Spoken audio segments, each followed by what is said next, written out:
Esta parábola es una parábola muy conocida, se llama la parábola de los dos cimientos y es el cierre o se encuentra en la parte final del Sermón del Monte. Ese Sermón del Monte se encuentra comprendido entre Mateo en el capítulo 5 al capítulo 7. ¿Ok?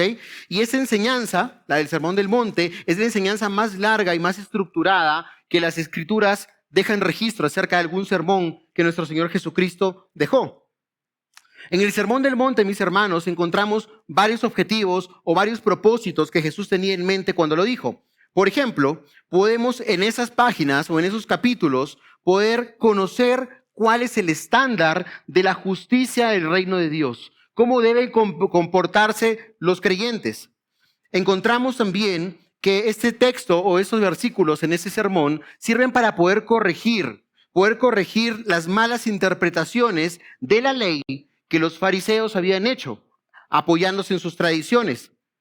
En ese sermón podemos encontrar también la confrontación directa del Señor a los fariseos, atacando la hipocresía de estos hombres. Él les corregía respecto a cómo debían orar, cómo debían ayunar, cómo debían congregarse. Pero el Sermón del Monte también nos enseña cómo nosotros o cómo los creyentes tienen que amarse los unos a los otros. Cuando nosotros damos un vistazo superficial sobre ese sermón, podemos simplemente creer que se trata de un conjunto de mandamientos, de un conjunto de normas morales que el Señor ha dejado para que nosotros sigamos, un conjunto de leyes. Pero podemos pasar por alto que el propósito principal de este sermón era que Jesús pudiera demostrar la incapacidad de nosotros, la incapacidad que tenemos nosotros del hombre para poder salvarse a sí mismo. Todo hombre o toda mujer que se pone delante del texto en este sermón y desea obedecer lo que en él está escrito, se va a topar irremediablemente con su propia incapacidad, con su propio pecado. Martin Lloyd-Jones dijo lo siguiente acerca de ese sermón. El Sermón del Monte no es para salvarnos, sino para demostrarnos que necesitamos ser salvos.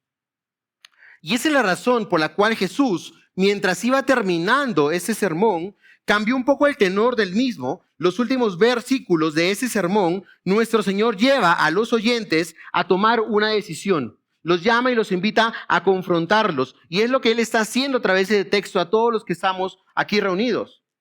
Él deja de hablar acerca de las preocupaciones y el afán del día de mañana. Él deja de hablar acerca de la necesidad de amar a nuestros enemigos para dar paso y hablar acerca de dos caminos, para hablar acerca de dos sendas, para hablar acerca de una puerta estrecha y una puerta ancha, y para hablar acerca de dos cimientos, que es la parábola que tenemos por delante el día de hoy. Él hace un cambio entre la enseñanza y pasa a la advertencia. Pasa de explicar ciertos mandamientos a exigir una respuesta a sus oyentes. Pero no solamente en este sermón nos exhorta a que entremos por la puerta estrecha, sino que desde el versículo 21 al versículo 27 del capítulo 7 de Mateo, y hermanos, ese es el punto principal de nuestro texto esta mañana, Él nos enseña, o Jesús nos advierte, que no todos los que afirman pertenecer a Dios y hablar u obrar en su nombre, en realidad son de Él. No todos los que se hacen llamar cristianos, no todos los que se autodenominan discípulos de Cristo, no todos inclusive los que tienen una apariencia de piedad, realmente lo conocen, realmente son de Él. ¿Por qué digo esto? En el versículo 22 de ese mismo capítulo, Jesús dijo lo siguiente, justo antes de entrar a la parábola que estudiaremos. Muchos me dirán en aquel día, Señor, Señor, ¿no profetizamos en tu nombre y en tu nombre echamos fuera demonios y en tu nombre hicimos muchos milagros? Y entonces les declararé, jamás os conocí. Apartaos de mí los que practicáis la iniquidad. Hay una idea clara en ese texto que nos brinda un poco el contexto de la parábola que vamos a ver.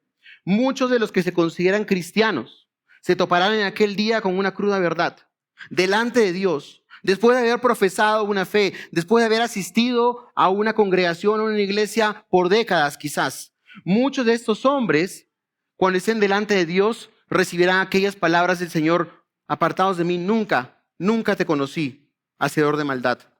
Ahora, hermano, notemos que en ese versículo que es en el versículo, habla acerca de muchos, ¿cierto? Muchos, muchos, mis hermanos. Y no hay que saber griego o ser un gran teólogo para entender que la palabra muchos es la contraria de la palabra pocos. Y eso debería llevarnos a una preocupación. Muchos, hermanos, de los que nos encontramos aquí, esta mañana, aquí reunidos, recibiremos ese veredicto de parte de Dios. Muchos de los que profesan una fe cristiana, que se dicen con orgullo que son cristianos delante de otras personas, muchos en aquel día se van a llevar una amarga sorpresa, una dura sorpresa.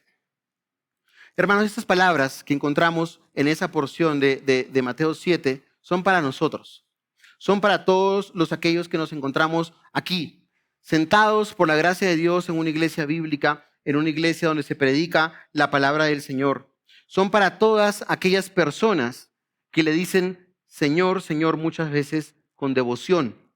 Son para aquellos que profetizaron en su nombre, que enseñaban la palabra de Dios a otros. Son para quienes nos identificamos como sus discípulos. Para quienes orgullosamente decimos que somos cristianos en nuestra oficina o en los taxis en donde estamos, donde nos subimos. Esas palabras son para los que nos servimos en el ministerio de aseo, en el ministerio de sonido, en la enseñanza, con mujeres, en el café, en la música. Son para aquellos hombres que están dentro de la iglesia. Esas palabras que el Señor dice en este momento no son dichas a hombres que no lo seguían. No son dichas a paganos, no son dichas a agnósticos, no son dichas a ateos. Son palabras orientadas a personas que profesaban creer en Él, que se hacían llamar discípulos, a personas que mostraban un interés en las cosas de Dios. Quizás, hermanos, ese texto es de las palabras más duras que nuestro Señor Jesús puede haber dicho. Y es dura porque quizás nos podemos sentir aludidos. O son duras porque quizás nos podemos sentir identificados. Cuando leemos ese texto nos sentimos vulnerables delante del Señor. Y quizás nos estemos preguntando a nosotros mismos en silencio si nosotros estamos dentro de ese grupo de los muchos. Pero quiero dejar en claro esta mañana, mis hermanos, que mi objetivo hoy no es que salgamos sin esperanza. Todo lo contrario, quiero que luego de haber sido confrontados por la palabra de Dios, que muchas veces es como un martillo que rompe nuestro orgullo, que rompe nuestro entendimiento, quisiera que podamos responder a la palabra de Dios en arrepentimiento, luego de habernos examinado nosotros mismos, sabiendo que aquel que dijo, apartaos de mí, nunca os conocí, hacedores de maldad, es el mismo Señor que dijo en Juan 6:37, que aquel que a Él viene, de ningún modo lo echa fuera. Así que Jesús termina el sermón del monte con esta parábola que ilustra esta verdad que les vengo comentando en esta mañana. La parábola de los dos cimientos busca hacer un claro contraste entre dos hombres, pero lo importante de esta parábola es que nos va a permitir examinarnos a cada uno de los que estamos aquí en este lugar para saber si somos de los muchos que profesan la fe, que se hacen llamar cristianos pero no lo son, o somos de aquellos pocos que realmente hemos puesto nuestra fe en Él y seguimos a Cristo.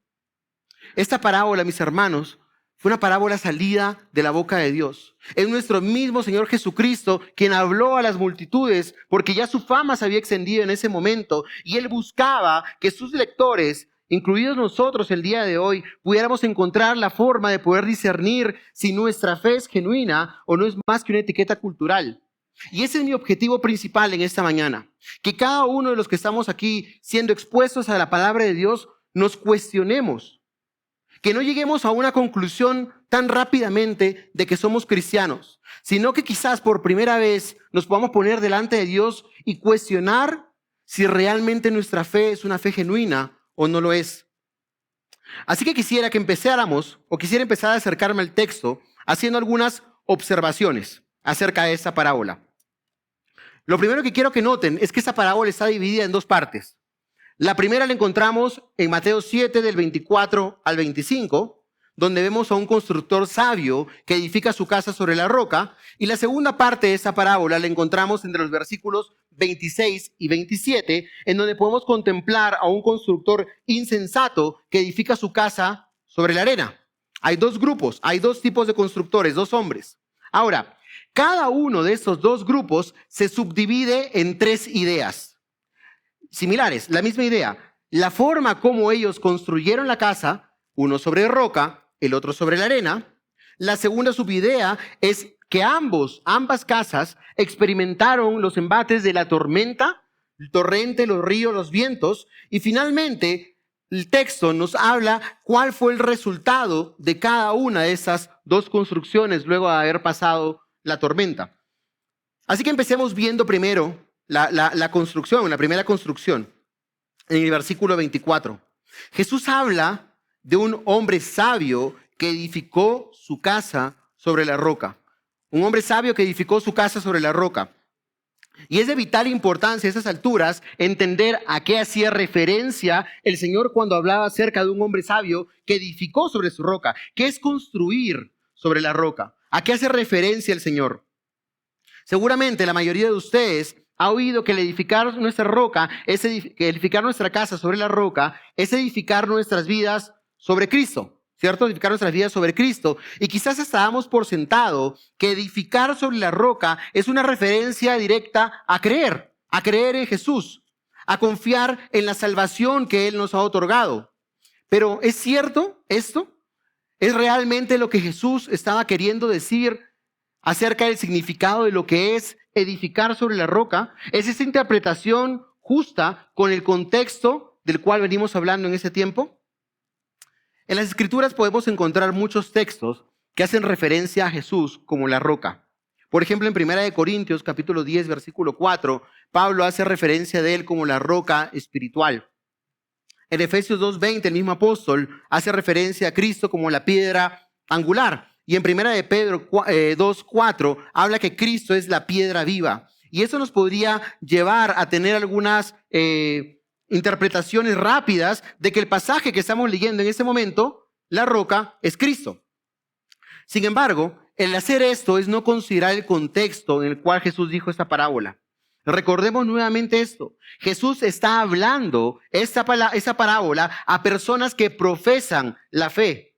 Ambos constructores se llamaban a sí mismos oyentes o creyentes de la palabra de Dios. Claro que las Escrituras identifican a Jesús como la roca, como la piedra angular o como la piedra viva, pero en este contexto en particular, Jesús no es la roca. El tema aquí no es que el hombre sabio descansa para su salvación en Cristo y el hombre que edificó sobre la arena descansa en cualquier otra cosa, sino que esa ilustración está comparando a dos hombres que dicen ser creyentes, pero representan a dos clases de oidores de la palabra de Dios. Dos clases de oidores de la palabra de Dios. Esta palabra, ¿o por qué argumento esto? ¿Por qué digo esto? Porque para empezar el versículo 24 empieza con una conjunción. La palabra por tanto, ¿cierto? Esa palabra por tanto indica una continuidad versus lo que el Señor había estado diciendo en el párrafo anterior. Veíamos en el texto anterior, en el versículo 21, que Jesús decía que la entrada en el reino estaba reservada para aquellos que hacían la voluntad de Dios. Por tanto, la única forma de poder escapar de la destrucción era poner por obra las enseñanzas que Jesús estaba dando en el Sermón del Monte.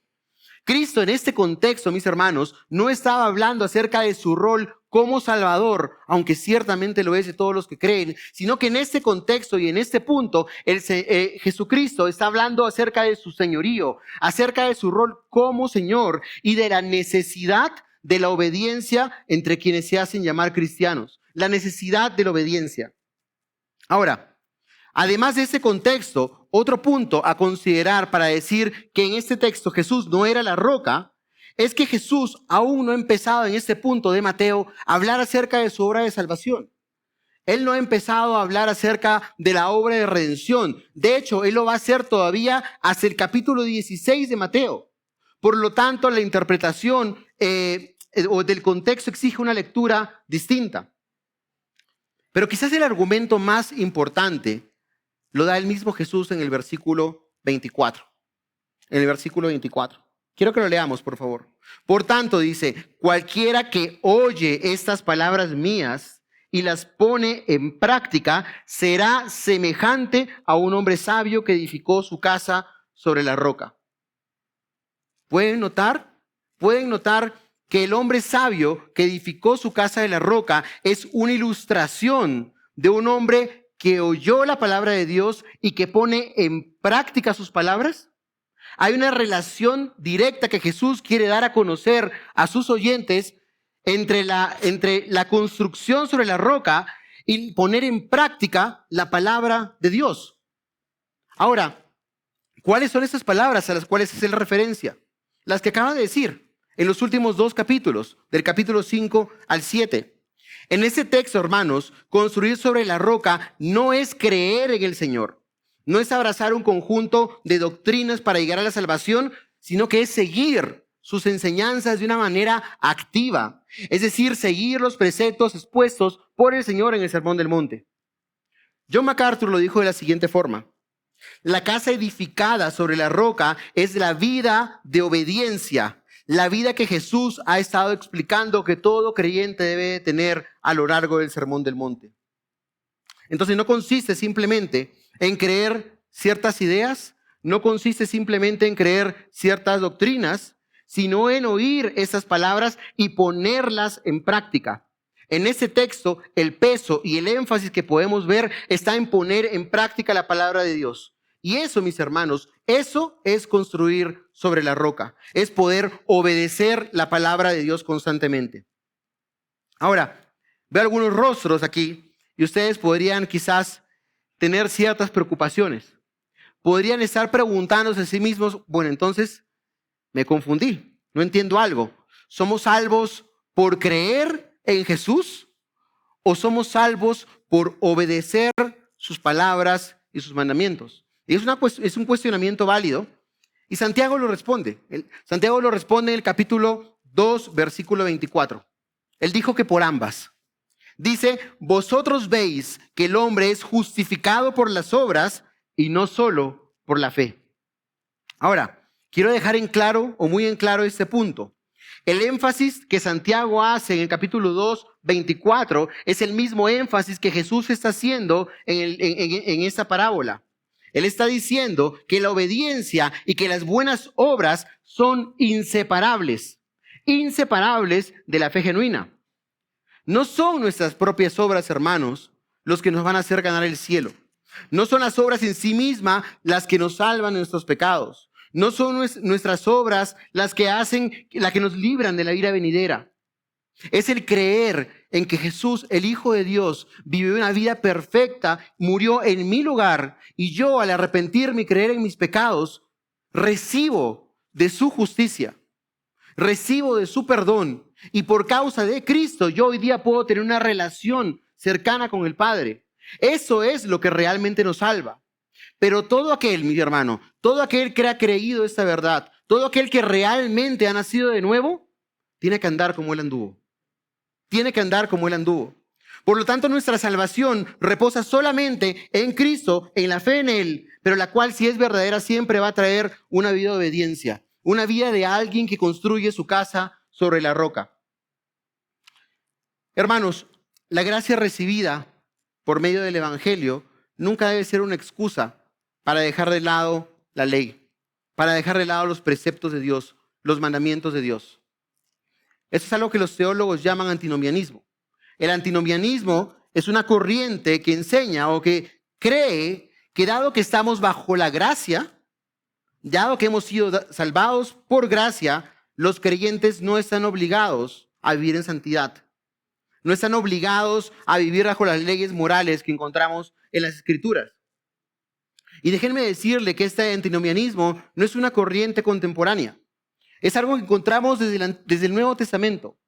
Gálatas, el primer libro probablemente que fue escrito en el Nuevo Testamento, confronta esta falsa enseñanza. Pablo dice lo siguiente en Gálatas capítulo 5:13. Porque vosotros, hermanos, a libertad fuisteis llamados.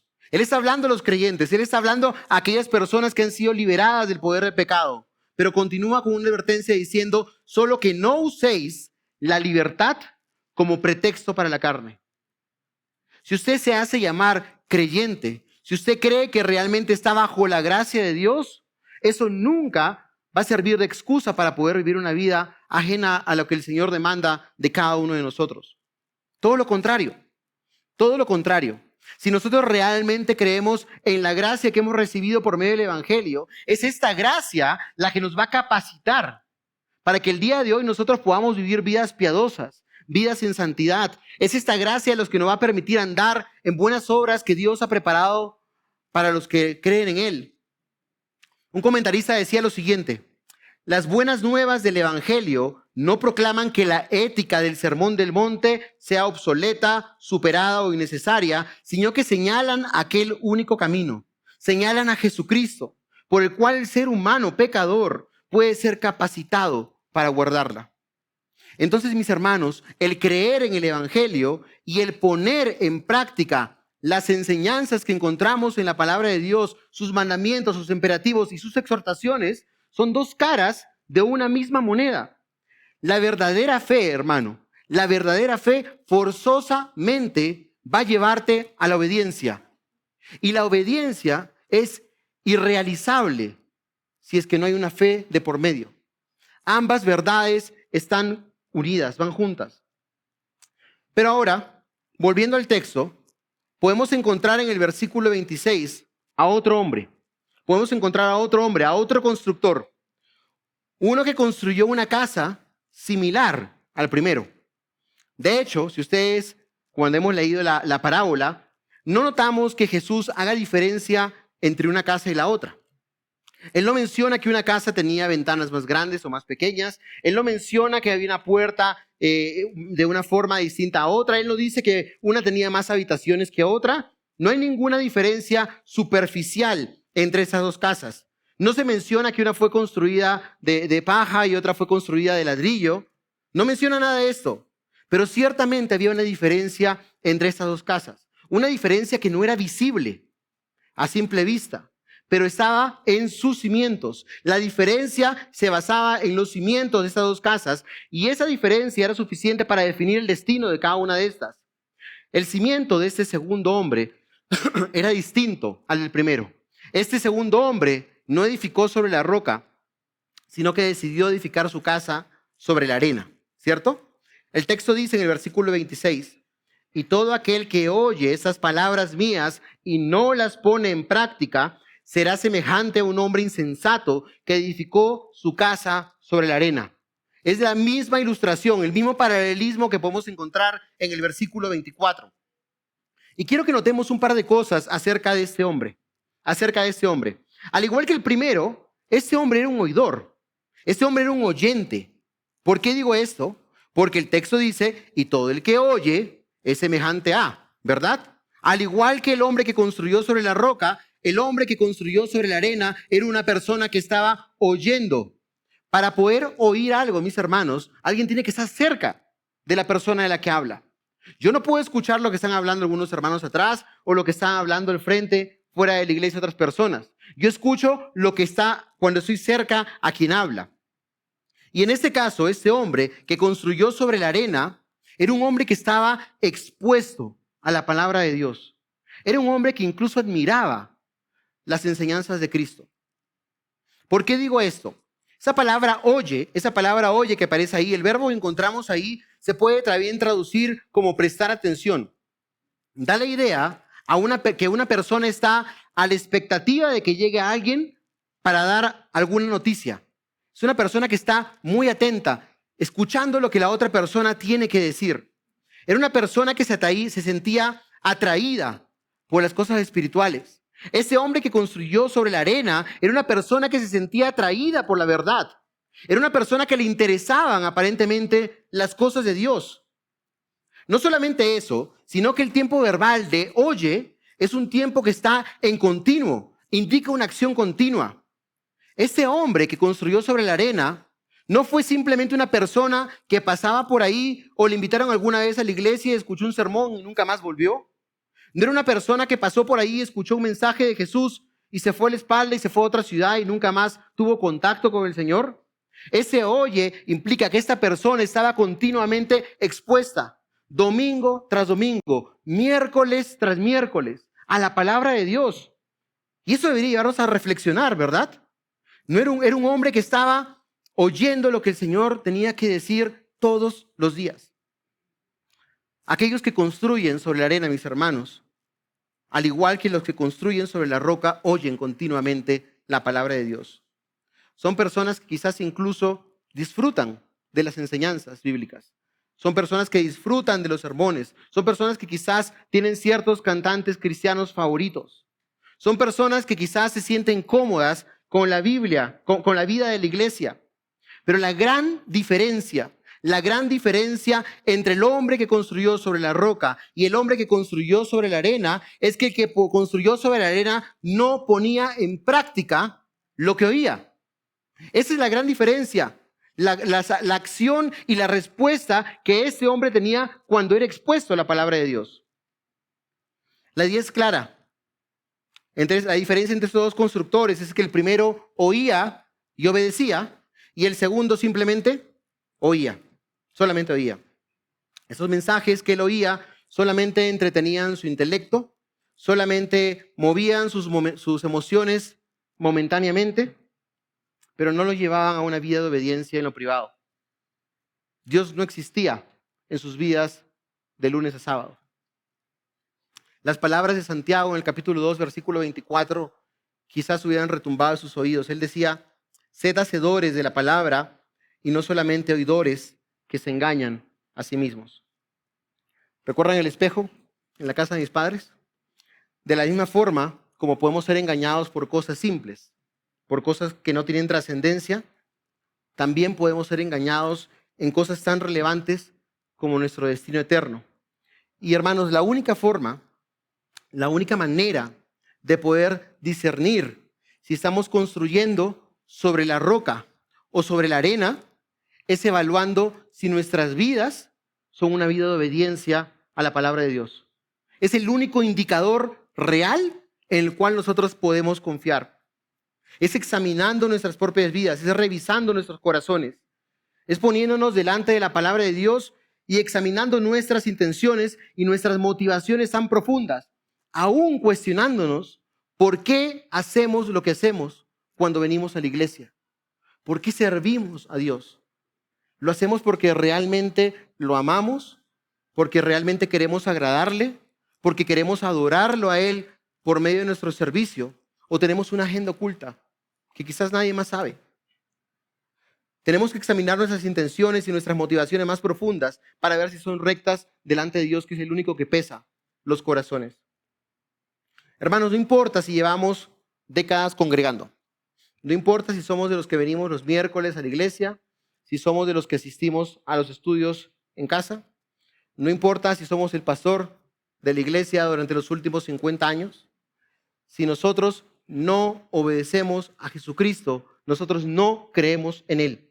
Digamos lo que digamos o creamos lo que creamos. Eso es lo que el Señor está diciendo aquí. La obediencia es la única clara evidencia de nuestra fe. ¿Puedes examinarte a ti mismo en este momento?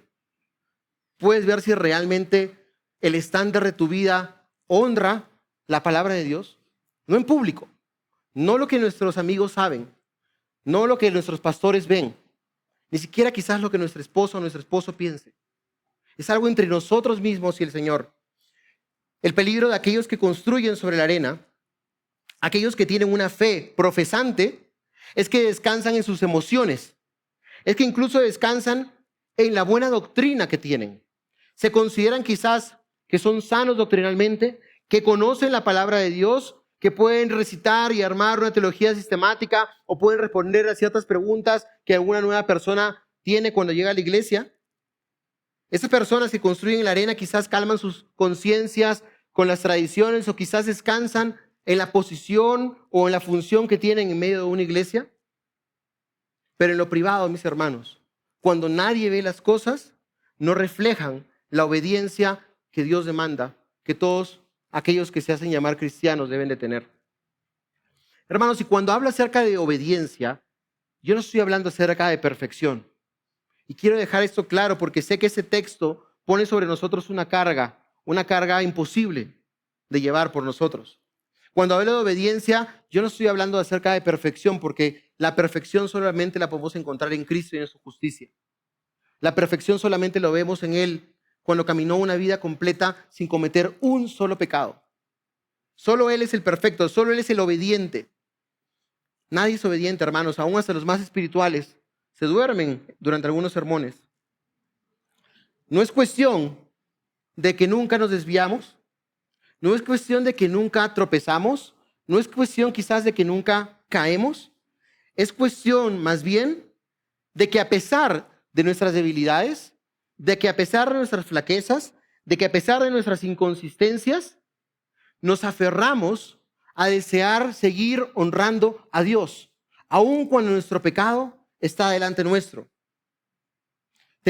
O simplemente somos del otro grupo que se hace llamar cristianos, pero no tienen ni la menor intención de hacer la voluntad de Cristo, de andar como Él anduvo.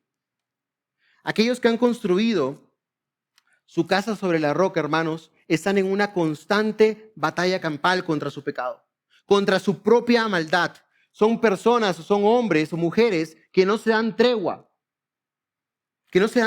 Son personas que batallan por poder controlar sus lenguas antes de poder responder con groserías o con deshonestidad a otra persona. Son hombres y son mujeres que le piden al Señor que purifique sus miradas para no desear a otra persona. Son personas que no alimentan su lujuria por las cosas que ven en internet, que batallan por eso. Son personas que abrazan la verdad y realmente temen decir una mentira. Son personas que buscan dejar de lado el orgullo, que buscan dejar de lado la ambición y hallar su satisfacción y su contentamiento solamente en Cristo. Son hombres, son maridos que desean amar a sus esposas como Cristo ama a la iglesia, poniéndolas a ellas por sobre uno mismo. Son padres que anhelan la salvación de sus hijos, pero no solamente la anhelan, sino que están dispuestos a hacer cualquier esfuerzo, cualquier sacrificio para poder instruir a sus hijos en la palabra de Dios. Sea que eso involucre disciplinarlos, o sea que eso involucre sentarse todas las noches y abrir la palabra de Dios y predicarles el evangelio. Aún cuando están cansados, aún cuando tienen cosas más importantes que hacer. Eso, mis hermanos, eso es poder edificar sobre la roca. Son personas que entienden que sus vidas no les pertenecen, sino que han sido comprados por un precio.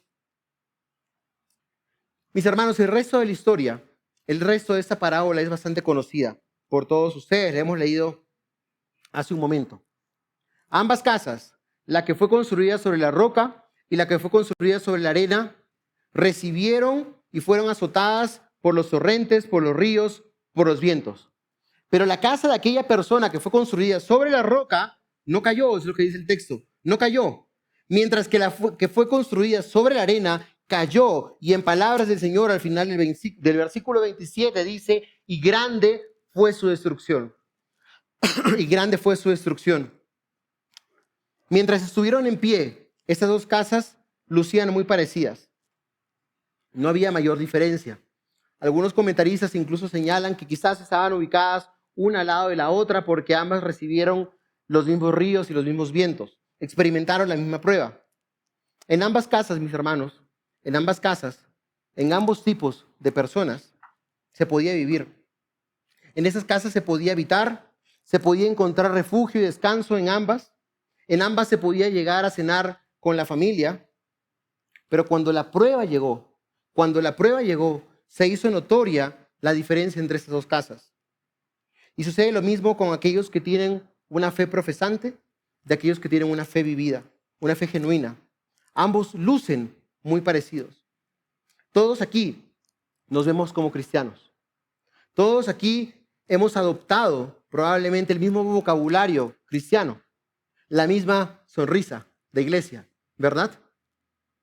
Todos quizás lucimos iguales como estas dos casas. Pero algún día, hermanos, algún día los ríos y los vientos azotarán sobre todos los que estamos acá, mostrando lo real de nuestra fe.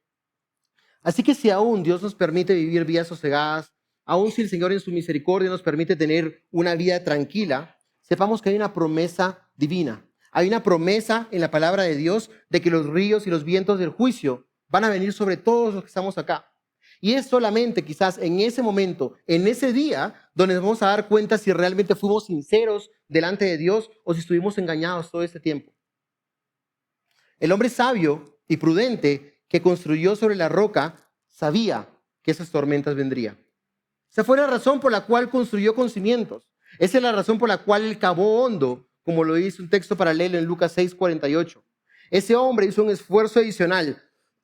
Ese hombre trabajó, corrió la milla extra porque sabía que había un juicio, porque sabía que las tempestades iban a golpear sobre su casa. Y él cavó hondo, se esforzó para estar preparado para aquel día. Se aseguró de estar listo el día que estuviera delante del Señor y que su casa no cayera. ¿Estamos nosotros listos? Pero por el otro lado, el hombre que construyó sobre la arena no puso cimientos. ¿Por qué? Construir sobre la arena es muy fácil. De hecho, es lo primero que los niños hacen cuando llegan a la playa. Se van delante y empiezan a armar castillos. Yo no he visto a ningún niño hasta el momento que arme un cimiento, haga un hueco. Ellos van y cogen el balde y empiezan a llenar y a trabajar. ¿Por qué? Porque es fácil, es muy sencillo. No hay que gastar tiempo o esfuerzo echando cimientos. La arena, mis hermanos, es como la senda ancha, es como el camino amplio. El construir sobre la roca es esa puerta estrecha, es difícil y es costosa, mis hermanos. Pero aún así, el hombre que es sabio, la mujer que es prudente, va a cavar hondo, porque la otra opción de levantar una casa, edificar su vida sobre la arena, va a exigir un pago que es infinitamente mayor que el esfuerzo que el otro hombre sobre la roca va a hacer. Tarde o temprano, mis hermanos, van a venir tormentas sobre nuestras vidas y entonces se va a poder ver la diferencia real entre el hombre que funda su vida sobre la palabra de Dios, sobre las enseñanzas de Cristo, y el hombre que las sigue y las pone en práctica, del hombre que simplemente se hace llamar cristiano. Aunque la casa del incrédulo quizás soporte las tempestades en esta vida, no va a tener ninguna esperanza ni ninguna posibilidad de poder mantenerse en pie. Grande es su destrucción, dice el Señor en el versículo 27. Pero en contraste a este hombre que construyó sobre la arena, el hombre sabio, aquel que construye, aquel que oye y pone en práctica la palabra de Dios, esa casa, mis hermanos, va a salir ilesa, va a permanecer firme. La Nueva Versión Internacional dice lo siguiente en ese texto, en ese versículo, que ni siquiera las tormentas la harán tambalear. Esa construcción, ese hombre, esa mujer que está en Cristo, que obedece la palabra de Dios, que practica la palabra de Dios como una consecuencia natural de la fe genuina que tiene, ese hombre va a permanecer firme en el día final. Va a permanecer firme y va a poder ser hallado fiel ante su Señor. Y ese es el deseo de todos los que nos encontramos aquí esta mañana.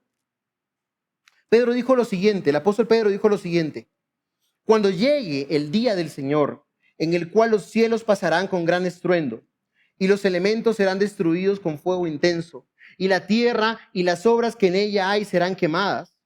Eso es 2 de Pedro 3:10. Aquel día de juicio, cuando ese día de juicio llegue, mis hermanos, aquellos que construyeron sobre la roca van a poder celebrar la victoria que Cristo les ha concedido por medio de la fe, por medio de haber edificado su casa delante de Él. Pero Pablo le dice luego que estos hombres, esos creyentes, recibirán alivio cuando el Señor sea revelado. Pero por el otro lado dice, pero los que no fueron conocidos por el Señor sufrirán el castigo de eterna destrucción, excluidos de la presencia del Señor. 2 de Tesalonicenses 1:9. Los que no fueron conocidos por el Señor, hermanos, sufrirán. La prueba de nuestra edificación es la prueba más importante que todo hombre que ha existido, existe y existirá va a experimentar o va a enfrentar. La prueba de nuestra fe. El poder tener claridad entre nosotros y Dios mismo. Si nuestra fe es genuina, si realmente soy un creyente o no, es la pregunta más seria que un profesante o alguien que asiste a una iglesia se debería hacer. Es una pregunta que todos tenemos que poner o hacernos delante de Dios. Esas son duras palabras, ¿cierto? Pero no son mías. Son las que encontramos en el texto que hemos estudiado en esta mañana. Es con esa dura parábola que el Señor termina ese sermón del monte. Y en el versículo 28 del capítulo 7 dice lo siguiente, un versículo después de la parábola. Cuando Jesús terminó estas palabras, las multitudes se admiraban de su enseñanza, porque les enseñaba como uno que tiene autoridad, no como sus escribas. Cuando Jesucristo dejó de enseñar lo que acabamos de oír, la gente lo aplaudía. La gente comentaba, qué buen sermón. ¿Escuchaste lo que el Señor dijo? Impresionante, increíble. Se quedaban admirados de una forma constante de lo que acababan de oír. Sin embargo, muchos de ellos no lo siguieron. Simplemente se quedó en ser un oidor y no un hacedor de la palabra. Quizás esta mañana usted se ha podido examinar delante de Dios. Y quizás se ha concluido que por la gracia de Dios, a pesar de sus luchas y a pesar de sus peleas, usted está construyendo su casa sobre la roca y gracias al Señor por esto. Pero también es probable que quizás sea del otro grupo, que muchos de los que están aquí hayan descubierto hoy día que su casa está sobre la arena, que su fe solamente es una etiqueta, que solamente es un estilo de vida aprendido, que quizás nuestra fe es algo que nos hemos puesto encima para agradar a alguien más, pero no es genuino y no es real. Que la obediencia no es algo que caracteriza su vida. A estos últimos, aquellos que han construido sobre la arena, quiero decirles lo siguiente. El hecho de que usted esté expuesto a la verdad, el hecho de que usted haya logrado identificar que su casa está sobre la arena, es una muestra de la bondad del Señor hacia su vida. Aún no ha llegado ese día final. Usted se puede dar cuenta que el día de hoy su vida está construida sobre la arena. El hecho quizás de haberse dado cuenta que usted estaba viviendo un engaño sobre su fe, quizás durante años. Quizás tiene asistiendo a la iglesia 2, 5, 20, 30, 40 años. Eso no es una garantía. Pero si usted se ha dado cuenta de esto, es una prueba de la misericordia que Dios tiene sobre usted. Si usted se encuentra en esa posición en esta mañana, si usted ve que su casa está sobre la arena, no se quede paralizado, no se quede aterrorizado sin saber qué hacer, lleno de temor, sino por el contrario, responda a Cristo, responda al llamado que Cristo le está haciendo. En ese mismo capítulo, en el capítulo 7 de Mateo, en el versículo 13, Jesús dice, entrad por la puerta estrecha. Y a veces cuando escuchamos entrar por la puerta estrecha, nos quedamos con la palabra estrecha, que es muy difícil, que no voy a poder, que no voy a lograr. Y olvidamos que esa frase es una invitación de Dios a todas las personas que lo oyen. Él está invitando a que entremos. Él nos está invitando no a que nos quedemos petrificados delante de esa puerta, sino que podamos atravesarla. Él no quiere que nos quedemos afuera de esa puerta sintiendo vergüenza quizás por los años perdidos. Él desea que nosotros sepamos que esa puerta está abierta para toda aquella persona que viene de arrepentimiento y fe en Cristo. Y sí, hermanos, esa puerta es estrecha, ese camino es angosto, pero esa puerta está abierta de par en par. Está abierta todo el tiempo. No hay un solo momento donde la puerta estrecha se cierre para cada uno de los hombres que vienen y desean pasar a través de ella. ¿Y saben qué?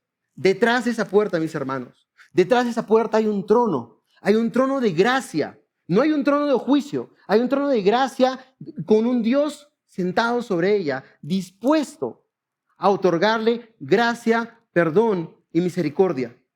Yo lo animo a que esta mañana, si usted ha logrado identificar que su vida está sobre la arena, venga de arrepentimiento a Él.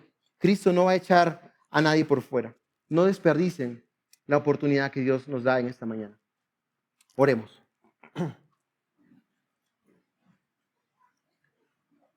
Señor, gracias por tu palabra, Señor. Padre, yo te pido que tú nos ayudes, Señor, a temblar ante ella, Señor. Porque tú miras a aquel hombre que tiembla ante tu palabra, Señor, y si alguno aquí, algún hermano, Señor, ha podido ver que su vida no es recta para contigo, Señor. Ha podido notar que la obediencia, Señor, no es algo que caracteriza su vida, Señor. Yo te pido, Padre, que tú tengas misericordia de esa persona, Señor. Que tú le otorgues arrepentimiento y fe, Señor. Que tú le concedas esperanza en Cristo, Señor. Que no se quede en ese lugar, Señor, sino que pueda venir delante tuyo, Señor, sabiendo que tú eres un Dios lento para la ira, Señor, y grande en misericordia. Te pido también y te doy gracias, Señor, por aquellos hermanos que han sido valientes a ser expuestos a tu palabra y que han podido notar que sus vidas están edificadas sobre las rocas, Señor. Guarda sus corazones del orgullo. Podemos reconocer delante tuyo, Señor, que si algo hemos logrado Si alguien en nosotros ve algo positivo, Señor, solamente eres tú. Es tu obra, Jesucristo, es tu obra, es lo que tú haces en medio de tu iglesia, es como tú nos santificas por medio de tu Espíritu Santo, Señor. Te pedimos que tú seas honrado en medio de este tiempo y te damos gracias por la palabra que nos has concedido esta mañana. En tu nombre, Jesús. Amén.